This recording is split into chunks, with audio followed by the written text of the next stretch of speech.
Hi Founder fans, Jason here, and today, the circus comes to town! Yeah! So, very specifically, we'll be talking about founder John Bill Ricketts.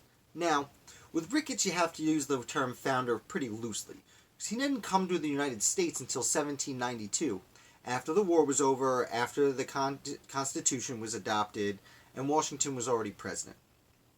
But he was the first person to institute what we would know today as the circus in the United States. He had been entertaining in Europe for a long time, and then he came to try his luck in the young nation, and he went to Philadelphia, where first he built a stable and he recruited horses. He bought as many horses, the best horses he could find, and he trained them and taught them the tricks he wanted them to learn.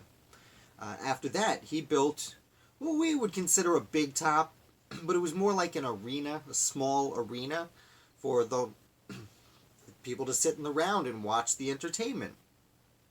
Also, like the modern circus, there were clowns and acrobats and people juggling and everything like that. But the main entertainment was Ricketts himself, and he would ride his horses. He would do stunts, for lack of a better word, on horseback. Some of these stunts would include riding as fast as he could, and someone would hold up a hoop, and he would jump off the horse, go through the hoop, and land back on the horse. He would also he'd ride his horse standing on one foot with an assistant on his shoulders who was also standing on one foot. And the one I read that I'm most impressed with, it might have been a trick, and not magic, and an illusion of sorts, but he would ride with, there'd be two horses, and you'd have one foot on each horse, but under each foot he would be standing on an egg, which is intensely impressive because horses are going up and down and he has weight. I would assume he must have hard-boiled them, or they were props or something to that fact. Maybe he curled his foot around. It was a show, so we have to assume. I would assume. We don't have to assume. We can believe if we want to be believers. But I would assume he was using some kind of foolery. Now this is interesting for a few reasons. First of all, it's right about the time yesterday's subject, Patience Wright, had opened her art museum. She had done it a little beforehand, I should say.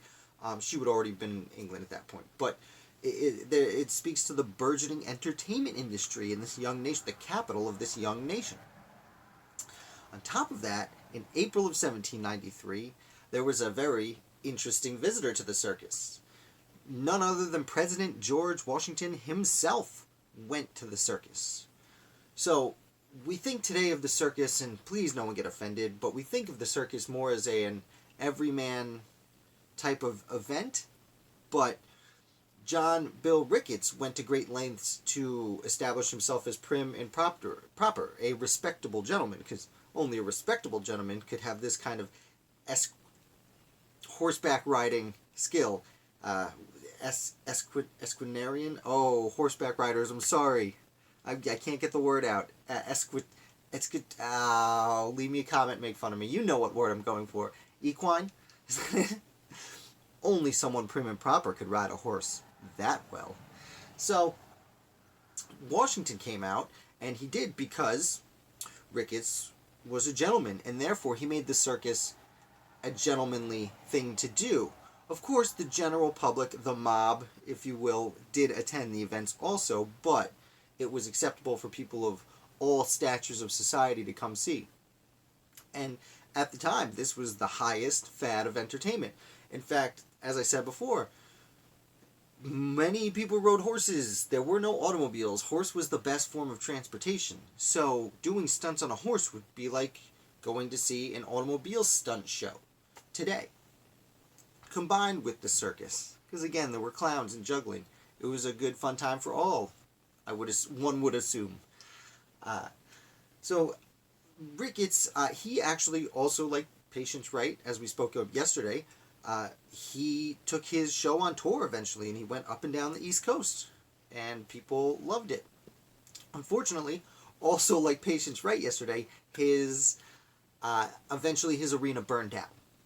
And he had to make the decision, how do I resolve this? So he said, you know what, America's seen what I got. I'm not going to come up with new tricks. Instead of coming up with new tricks to impress the same crowd, I'm going to use the same tricks and find a new crowd. Which, is a business decision that has merit. So he went to the West Indies. Unfortunately, when he was going to the West Indies, it was during the quasi-war with France, and the ship he was on was captured. Now, he had some renown, and what the French did for him was they said, if you perform for us, we'll give you your horses back. So he did, and they were like, yeah, sweet, good show, here are your horses, and some of his money and supplies back. And then he decided to go back to London.